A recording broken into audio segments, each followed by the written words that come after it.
আসসালামু আলাইকুম everyone, welcome back to my channel. কেমন আছেন সবাই? আশা করি আল্লাহর রহমতে ভালো আছেন। আমি আল্লাহর রহমতে আলহামদুলিল্লাহ ভালো আছি। আজকে আরও একটি নতুন ব্লগ নিয়ে চলে আসছি আপনাদের মাঝে। আশা করি আজকে ব্লগটি আপনাদের কাছে ভালো লাগবে। এখন হচ্ছে সকালবেলা, তো সকালে চটপট করে নাস্তা রেডি করতেছি। তো আজকে আমি সকালে ঘুম থেকে উঠে গ্যাস পাইনি, দুর্ভাগ্য। তো এখন কি করব, রেডিমেড নাস্তা করতে হবে। তো গ্যাসের চুলায় আমি ওই যে একদম নিবু নিবু গ্যাস ছিল আর কি, তো পানি বসিয়ে দিলাম যাতে ফুটে যায়। তো পানি সামান্য একটু বসালাম, তাও ফুটতে অনেক সময় লাগছে। তো যাই হোক, এখন আমি এখানে 3টা আপেল কেটে নিচ্ছি একদম মিহি করে, কারণ আমি আজকে ওটস বানাবো ফল দিয়ে। তো কিভাবে আমি ওটসটা বানাই সেটা আজকে আমি আপনাদেরকে দেখাবো। তো হয়তো অনেকে জানেন, আর কি বলবো, তো এটা আসলে না জানার মতো কিছু না। তারপরে যেহেতু আমি নাস্তা করতেছি আজকে এটা দিয়ে, তো ভাবলাম যে আপনাদের সাথেও শেয়ার করি, যেহেতু সব কিছু আপনাদের সাথে শেয়ার করি, তো সেটার জন্য আর কি।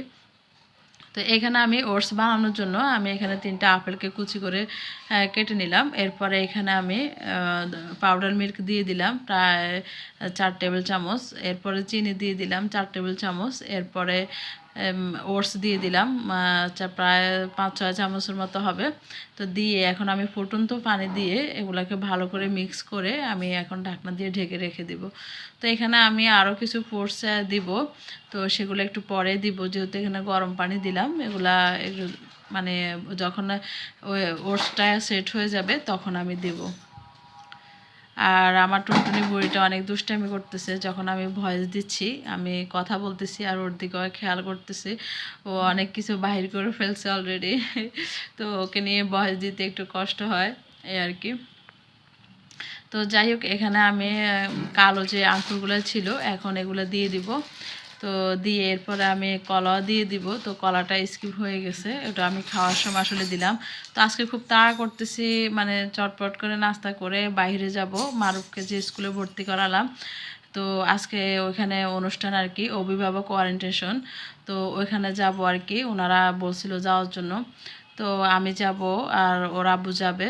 তো ভাবলাম যে চটপট করে নাস্তাটা করে ফেলি, আর ওখানে যেতে হবে। তো ওনাদের অনুষ্ঠানটা হবে 10:30 থেকে। তো ওখানে যাব আর কি। তো ওইখানে গিয়ে আমি আপনাদের সাথে সব কিছু শেয়ার করব।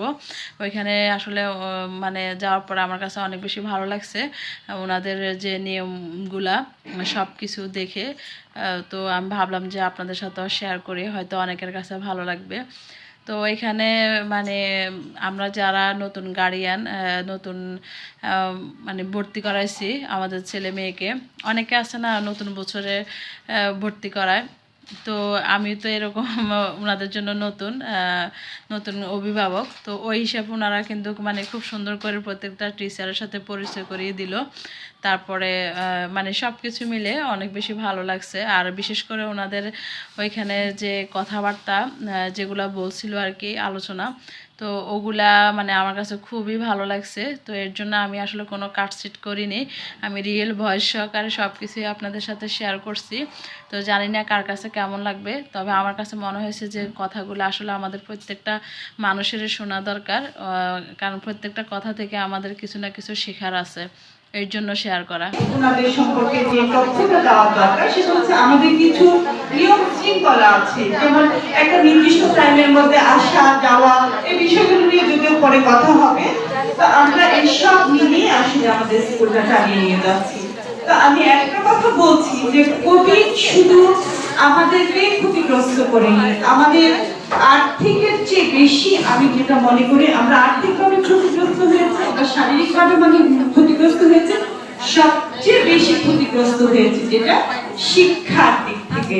শিক্ষা যদি হয় জাতির মেরুদণ্ড, আমার মনে হয় 1 বছর আমরা মেরুদণ্ড আমাদের ভেঙে যায়নি, বাট মেরুদণ্ড আমাদের একটু ক্ষতিগ্রস্ত হয়েছে, আমরা রোগাক্রান্ত হয়েছে। সেই মেরুদণ্ড একযোগে এক হয়ে কাজ করতে হবে। এবং আমি আরো একটা জিনিস খেয়াল করেছি, আমরা অভিভাবকদেরকে আমি একটা কথা বলবো, আমরা যারা শিক্ষক, আমরা যারা শিক্ষার সাথে জড়িত, সত্যি আপনারা একটা জিনিস অবলোকন করবেন, একটা জিনিস ভাববেন, আমরা অর্থলোভী না, আমরা অর্থের দিকে দৌড়াচ্ছি না, আমাদের আপনারা বাবা মা হিসেবে আপনাদের যতটুকু দায়িত্ব আপনাদের সন্তানের, ঠিক আমরা শিক্ষক হিসেবে আমাদের everyone is in good health with this COVID situation, and I'm very glad to see you all after a long time. And we know this, our last year will be tough for us and for all, and hopefully this year will be more productive and better for us, inshallah. Me, Nargis Sultana, your team coordinator of IISc.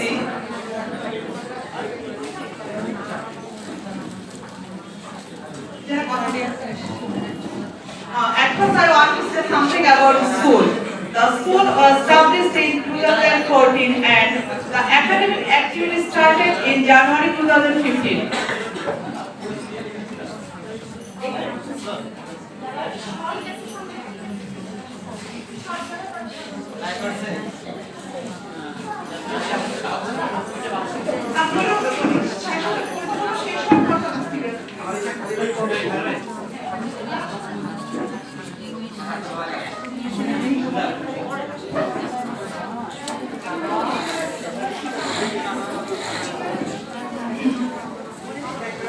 And there are two versions from play to junior, and there is no version, and students are evaluated from Assistant Patwari, Honorable Director UCC, and Mariam Akhtar Parveen, Honorable Director IISc. And this is our school organogram, and now I am presenting this organogram and introducing all the teachers and officials with you. This is IIS top management. From the top, our honorable. Another one is administrative. In academic wings, under the chief coordinator, there are two coordinators for Bangla and English version, and all the teachers and exam moderator are reportable to the coordinators. In the administrative wings, under the supervision of administrative officer, on side there are in admission committee, and the other side there is office management. And under office management there are under office management there are executive, office executive, executive IT, and office assistant. And this is all about our organogram.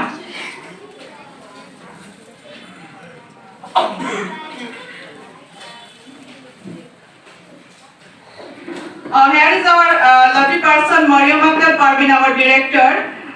She did her BA and BA Honors and MA Islamic History and Culture from the University of Dhaka, and recently she is doing her LLB from the Ideal Law College. Now, Muhammad Abdul Jalil, principal, she did her MSS from college as well as class teacher for class 4 English version. I have completed my BSc and MSc from Bangladesh Agriculture University, and I stood first in my department. But as for my inspiration of my teacher, I wanted to start my career as a teacher. And now I am doing my BEd also under the supervision of National University. Thank you all. Assalamu alaikum. I'm Mamun Hussain, Ideal International Islam College সালে জানুয়ারি মাস থেকে গরিবের সরকারি শিক্ষক হিসেবে নিয়োজিত আছি। National university থেকে honours এবং মাস্টার্স কমপ্লিট করেছি এবং তো এখন মাননীয় চেয়ারম্যান, স্কুলের প্রধান যে চেয়ারম্যান, উনি বক্তব্য রাখবেন সবার উদ্দেশ্যে। তো উনি কি বলে আপনারা একটু শুনবেন। বন্ধুদের জন্য আসলে আমাদের প্রস্তুতি নেওয়া দরকার, আমাদের একটা মানসিক প্রস্তুতি থাকা দরকার। আমরা যে ধর্মের হই না কেন, আমাদের যদি সেখানে যাওয়ার জন্য আমাদের প্রস্তুতি না থাকে, আমাদের প্রিপারেশন না থাকে, তাহলে আমরা সেখানে গিয়ে কি জবাব দিব? আমরা কি নিয়ে যাব? কোথায় যাবে আমাদের সন্তান, কোথায় যাবে আমাদের ছেলে, কোথায় যাবে মেয়ে, কোথায় যাবে আমার প্রতিষ্ঠান? আপনি একটু ভেবে দেখুন তো। সত্যিকার অর্থে যদি আমরা সেই পরকালের কথা ভাবি, তাহলে আসলে আর সামনে কোনো কিছু করব, সামনে এগিয়ে যাব, সেই সাহস কিন্তু আসলে আমাদের থাকে না। আমি শুধু আপনাদেরকে, নিশ্চয়ই আপনারা এখানে অধিকাংশ মুসলমান হিসেবে আমি আপনাদের কোরআন শরীফ থেকে একটা আয়াত শোনাতে চাই। সূরা জিলজাল বলতে একটা সূরা আছে, সূরা জিলজাল। সেই সূরা জিলজালের 7 নাম্বার এবং 8 নাম্বার যে আয়াতটি রয়েছে, সেই আয়াতের মধ্যে বলা হয়েছে যে ফামাইয়ামাল মিসকালা যাররাতুন শাররান ইয়ারা ওয়া মাইয়ামাল মিসকালা যাররাতুন শাররান ইয়ারা। অতএব খারাইয়ারা ফাটা শাররান ইয়ারা। এর অর্থ হলো আমরা পৃথিবীতে যত কাজকর্ম করি, যত ভালো কাজ করি, সব ভালো কাজের কণা পরিমাণ, অণু পরিমাণ যদি ভালো কাজ করে থাকেন, সেটা আপনি ওই দিন দেখতে পাবেন। ওই দিন মানে কোন দিন? কিয়ামতের দিন। অণু পরিমাণ ভালো কাজ করলে কিন্তু আপনার চোখের সামনে চলে আসবে, আর অণু পরিমাণ যদি আপনি কোনো খারাপ কাজ করেন, সেটাও কিন্তু আপনি দেখতে পাবেন, আপনাকে দেখানো হবে। একটু ভাবুন তো, আমরা সারাদিনে কতটি ভালো কাজ করি আর কতটি খারাপ কাজ করি। আপনি আপনাকে মূল্যায়ন করেন, আমরা আমাদেরকে মূল্যায়ন করি। তাহলে দেখবেন যে আপনি নিশ্চয়ই চেষ্টা করবেন যে আমি খারাপ কাজের তুলনায় কমপক্ষে আমার ভালো কাজটা একটু বেশি হোক, একটু বেশি হোক কমপক্ষে। আমরা সবাই চেষ্টা করি যাতে করে আমরা কিছু ভালো কাজ করতে পারি। আমাদের এই যে আজকে প্রতিষ্ঠান, আমাদের এই যে আমাদের চাল চলন, কথাবার্তা, দেন কারণ 24 hours টাইম, এই 24 hours সময়টাকে যদি আমরা প্রপারলি ইউজ করতে পারি, আমরা সঠিকভাবে ব্যবহার করতে পারি, তাহলে প্রতিটা রন্ধে রন্ধে, প্রতিটা কণার মধ্যে কিন্তু আমাদের ভালো কিছু আছে। ওই যে বলছি কণা পরিমাণ ভালো, অনেক কিছু আছে। আপনারা এই জিনিসটাকে মেনটেন করার চেষ্টা করেন, আমরা সবাই মিলে সেই দিকে ভাবি, আমাদের ভাবনাটা হোক ঠিক ওই মুখী। আমি বলে একটু অন্য দিকে চলে যাচ্ছি। আসলে আমার মানসিকতাটা আগে বলছে যে আসলে কথা বলার মতো অবস্থা নেই। আর আরেকটা কথা ছিল আমার, যে অনুষ্ঠানটি 11টায় শুরু হবে, 1টায় শেষ করতে হবে। আমরা অনেক সময় শুরু করি, শেষের খবর আমাদের থাকে না। আমি বলে দিচ্ছি স্কুলকে, যত অনুষ্ঠান হবে, যত প্রোগ্রাম হবে, যথাসময়ে প্রোগ্রাম শুরু হবে এবং যথাসময়ে আমরা অনুষ্ঠানটি শেষ করব। ক্লাস যথাসময়ে শুরু হবে, ক্লাস যথাসময়ে শেষ করতে হবে। এটা কিন্তু একটা লেসন, এটা একটা শিক্ষা। টাইম ম্যানেজমেন্ট যদি আমাদের সঠিক না থাকে, টাইম ম্যানেজমেন্ট যদি ঠিক না থাকে, তাহলে আমাদের জীবনে অনেক কিছুই গন্ডগোল হবে, কোনো কিছু কিন্তু ঠিক থাকে না।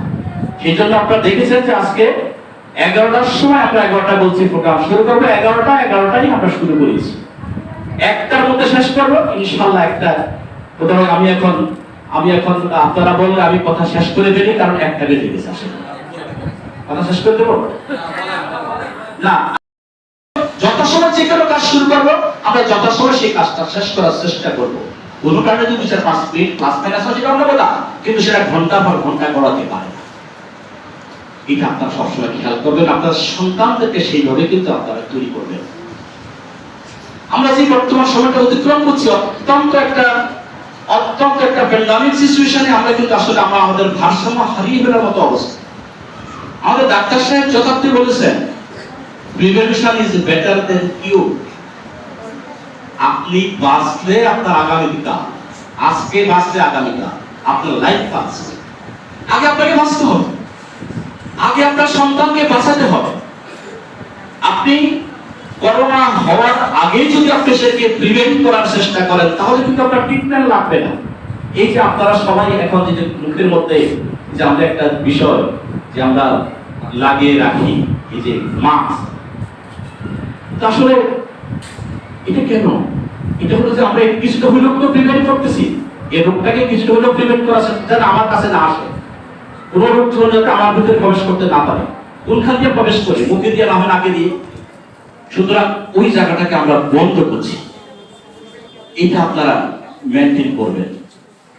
একজন আক্ষেপ করে বলছিল, দেখেন এই যে মার্কসের উপর কথা বলতে গিয়ে, গরু ছাগল আছে না, গরু ছাগলের বদদোয়া নাকি আমরা এই এই এই জিনিস চলতেছে। আপনারা দেখবেন গরু ছাগল যাদের ফসল না খাইতে পারার জন্য তাদেরকে কিন্তু মুখের মধ্যে কিন্তু একটা ঢাকনা দেওয়া, আমাদের আঞ্চলিক ভাষায় বলে এটাকে কি কামড়, আমাদের ছাত্র ভাষায় কামড়। সেই গরু নিশ্চয়ই কোনো কষ্ট পেয়েছে, সেই গরু ছাগল নিশ্চয়ই মনে কষ্টে আমাদেরকে বদদোয়া দিয়েছে, আর সেই বদদোয়ার ফসল কিন্তু আজকে করো না। কথাটা কিন্তু একদম অবলোক নয়, কথাটা কিন্তু এমন নয়। কারণ পশু পাখি কখন কাকে আমরা কিভাবে কষ্ট দেই তা তো আমরা লক্ষ্য করি। আসলে আমাদের এমন অনেক কাহিনী আছে, আমাদের ইসলাম ধর্মে এমন অনেক কাহিনী আছে। দেখা গেছে কোন একজন ভদ্রলোক, কোন একজন মনীষী কুকুরকে একটু পানি খাওয়াইয়েছে, কুকুরকে একটু পানি খাওয়ানোর কারণে কিন্তু তিনি ব্যস্ত চলে গেছে। এরকম অনেক কিছু। কোনখান থেকে কি হবে, কোনখান থেকে কি হবে, ওই যে বললাম একটু আগে আমাদের একজন সম্মানিত অভিভাবক, কো কারিকুলার অ্যাক্টিভিটিস, শুধু লেখাপড়া দিয়ে, শুধু রেজাল্ট দিয়ে, শুধু সার্টিফিকেট দিয়ে আপনার সন্তানকে আপনি ভালো কিছু করাইতে পারবেন না। আমরা একটা স্লোগান দিয়েছি, education for excellence. Education for excellence থেকে তো সেই সুদূর আমেরিকায় আমি গিয়েছিলাম, সেখানে 270টি দেশের মধ্য থেকে একটি মাত্র কলকে তারা নির্বাচিত করেছিল। কেন করেছিল আমি জানি না, 270টি কলের মধ্যে একটি কলকে নির্বাচিত করেছিল, নির্বাচন করে সমগ্র বিশ্বে এটাকে ছড়িয়ে দেওয়া হয়েছে। যেটা একটু আগে আপনারা যেটা দেখলেন, এডুকেশন ফর এক্সিলেন্স, উৎকর্ষের জন্য শিক্ষা। শিক্ষা শুধু সার্টিফিকেট অর্জন করার জন্য নয়, শিক্ষা শুধু আমাদের মানুষের বাহবা দেবে, আমাকে লোকে বলবে আমি মাস্টার ডিগ্রি পাস, এই জিনিস পাওয়ার জন্য লেখাপড়া নয়। লেখাপড়া শুধু আপনি বড় কিছু হবেন, চাকরি বাকরি করবেন, বাহবা নেবেন, এটার জন্য কিন্তু লেখাপড়া নয়। লেখাপড়াটা মূল উদ্দেশ্য হতে হবে উৎকর্ষ সাধন। উৎকর্ষ সাধন আমাদের সবকিছুর মধ্যে উৎকর্ষ থাকতে হবে, সবকিছুর মধ্যে আমাদের ইনোভেশন থাকতে হবে। যতক্ষণ পর্যন্ত আমরা ইনোভেশনের মধ্যে এক্সিলেন্স সৃষ্টি করতে না পারবো, উৎকর্ষ সাধন করতে না পারবো, ততক্ষণ পর্যন্ত আমাদের শিক্ষার মূল্য 10 পয়সাও নেই। যেও আমরা আমাদের সন্তানদেরকে, আপনারা এই যে গানটি দেখেছেন, গানের মধ্যে কি দেখেছেন? এই গানের মধ্যে দেখেছেন যে একটা মানুষের সাথে আমরা কি ব্যবহার করি, একটা মানুষের সাথে একটা কিভাবে আমরা বেইমানি করি, একটা মানুষকে কিভাবে হত্যা করা হয়, একটা মানুষকে কিভাবে খাদ্য বোমা মারে। কিন্তু এগুলো তো আমাদের শিক্ষার একমাত্র উদ্দেশ্য নয়। আপনি তাকিয়ে দেখুন আজকে সমগ্র বিশ্বে, বাংলাদেশ সমগ্র বিশ্বে যারা দুষ্কৃতিকারী, যারা অন্যায় করে যাচ্ছে, তারা কারা? তারা কিন্তু আমার মতো আপনার মতো শিক্ষিত লোক, master degree pass. Master degree pass করে তো এই অনৈতিক কাজ করার কথা নয়, মাস্টার ডিগ্রি পাস করে সারা নীতি নৈতিকতা বিবর্জিত হওয়ার কথা নয়, এত বড় ডিগ্রি নিয়ে তো তাকে এরকম 2 নম্বরের কাজ করার কথা নয়, এত বড় ডিগ্রি তার মিথ্যা কথা বলার কথা নয়। কিন্তু করে যাচ্ছে। কেন করে যাচ্ছে? আমি রিসার্চ করে দেখেছি, একমাত্র কারণ হলো আমাদের এই লেখাপড়ার মধ্যে, আমাদের শিক্ষার মধ্যে উৎকর্ষ নেই, এক্সিলেন্স নেই। যদি এক্সিলেন্স থাকতো, সে কখনো কিন্তু এই 2 নাম্বার কাজগুলি করতেই পারতো না। আপনার সন্তানকে যে শিক্ষা দিবেন, আপনারা আপনার ছেলেকে যে শিক্ষা দিবেন, মেয়েকে যে শিক্ষা দিবেন, এই শিক্ষা পৃথিবীর কোনো মানুষ দিতে পারে না, সম্ভব নয়। কারণ জীবনের সেই পৃথিবীতে ল্যান্ড করার পরের থেকে, অর্থাৎ পৃথিবীতে আগমন করার পরের থেকে, তার প্রথম সেবা শুশ্রূষা শুরু হয় মায়ের কাছ থেকে। মা অত্যন্ত একটি ভালো একটি নাম, অত্যন্ত সুন্দর একটি নাম। একটি কিশোর, একটি সন্তান সর্বপ্রথম যে শব্দটা উচ্চারণ করে, সেটি কি উচ্চারণ করে? মা। মা বলে উচ্চারণ করে, তারপরে সে বাবা, নানা, দাদি ইত্যাদি দাদি দিকে চলে যায়। অতএব সেই মায়ের অবস্থানে আপনি অবস্থান করছেন, সেই মায়ের দায়িত্বটা আপনাকে পালন করতে হবে। আপনার ছেলের ভবিষ্যৎ আপনার উপর নির্ভরশীল। আপনার সন্তানকে যদি আপনি সত্য পথে নেবেন নাকি মিথ্যা পথে নেবেন, ভালো রাস্তা নেবেন না খারাপ রাস্তা নেবেন, এটা পুরাপুরি কিন্তু ডিপেন্ড করবে মায়ের উপর স্পেশালি, পাশাপাশি বাবা থাকেন, কিন্তু স্পেশালি বেশি দায়িত্ব থাকে মায়ের, মায়ের পরে কিন্তু বাবা। অতএব মা হিসেবে যারা এখানে রয়েছেন, আপনাদের নৈতিক দায়িত্ব হলো আপনার সন্তানকে ভালো সন্তান হিসেবে তৈরি করা, আলোকিত মানুষ তৈরি করা। আমরা সবাই শুধু ছুটছি সার্টিফিকেটের দিকে। একটা শিশু যদি খারাপ রেজাল্ট করে আপনারা বকাবাদ্য শুরু করে দেন, আপনারা কিন্তু তার সাথে খারাপ আচরণ করেন। এই কাজগুলি না করে আপনারা দয়া করে তাদেরকে ওই দিকে বেশি মনোনিবেশ না করে তাদেরকে বলেন যে বাবা সত্য কথা বল, কোন এক জায়গায় মিথ্যা কথা বলে ফেলছে, তাকে শুধরানোর ব্যবস্থা করে, এটা অন্যায়, এ খারাপ, এটা তাকে বোঝানোর চেষ্টা করে। কোন একটা জিনিস সত্য সত্য নিয়ে কিন্তু আমাদের সমাজ আজকে বিবর্জিত, সত্য মিথ্যায় ভরপুর, এটা ভাষায় প্রকাশ করার মতো না, আপনি ভালো করে জানেন। অতএব সেই সত্য মিথ্যা থেকে তাকে ফিরিয়ে রাখেন। আপনার সন্তান কিন্তু আপনার বেহেস, আপনার সন্তান আপনার জন্য জান না মাইন্ড। আপনি যদি সুসন্তান তৈরি করতে পারেন, আপনি মনে রাখবেন আপনি জান্নাত তৈরি করলেন। আর আপনি যদি তার উল্টাটা তৈরি করেন, আপনার জন্য কিন্তু জাহান্নাম প্রস্তুত থাকবে, এতে কোনো সন্দেহ নেই। আপনার কি আমার সাথে একমত নাকি কারো কোনো দ্বিমত আছে? অতএব সন্তানদেরকে আপনারা তৈরি করেন, ভালো মানুষও তৈরি করেন। কোয়েস্ট ফর লাইফ, দেখবেন যে আমাদের স্কুলের স্লোগান হলো কোয়েস্ট ফর লাইফ, আলোকিত মানুষ গড়ার প্রত্যয়। আমরা তো বলতে পারতাম সার্টিফিকেট করার প্রত্যয়, চাকরি দেওয়ার প্রত্যয়, লম্বা লম্বা কিছু কথা বলার প্রত্যয়, আমরা বলছি আলোকিত মানুষ গড়ার প্রত্যয়। আলোকিত মানুষ হিসেবে আপনারা তাদেরকে তৈরি করেন। আজকে যারা এখানে এসেছেন সম্মানিত অভিভাবক, আগে যারা ছিলেন 2016-15 সাল থেকে যারা ছিলেন, তারা হয়তো আমাদের কম বেশি কথা শুনেছে। আজকে আমাদের কথাগুলো মূলত নতুন গার্ডিয়ানদের উদ্দেশ্যে। আচ্ছা, এখানে নতুন গার্ডিয়ান কে কে আপনি হাত তুলবেন? আসলে ওনার কথাগুলো আমার এত বেশি ভালো লাগছে, প্রত্যেকটা কথায়। তো আমি চেষ্টা করছি আপনাদের সাথে শেয়ার করার জন্য, তো যতটুকু পারছি আমি শেয়ার করছি। তো আসলে কে কীভাবে নেবেন আমি জানি না, তবে আমার কাছে ভালো লাগছে, এই কারণে আপনাদের সাথে শেয়ার করা। আমার ভালো মন্দ মানে ভালো লাগা মন্দ লাগা সব কিছু তো আপনাদের সাথে শেয়ার করি, সেজন্য আর কি। তো এই তো আমি মারুফকে স্কুলে ভর্তি করালাম। তো এখন আসলে অনলাইনে ক্লাস হচ্ছে, তো ক্লাস করতেছে রেগুলার।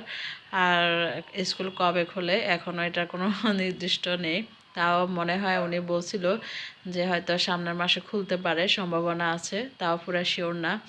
তো এখন বাহিরে যে সিলেবাস দিবে, তো সিলেবাস নিয়ে তারপর আমরা বাসায় চলে যাব। তো আজকে ব্লগ এই পর্যন্তই। আপনাদের কাছে কেমন লাগছে আজকে ব্লগটি অবশ্যই কমেন্ট করে জানাবেন, আর যদি ভালো লেগে থাকে তাহলে অবশ্যই লাইক দিবেন। তো আজকে ব্লগ এই পর্যন্তই, সবাই ভালো থাকবেন, সুস্থ থাকবেন, আল্লাহ হাফেজ।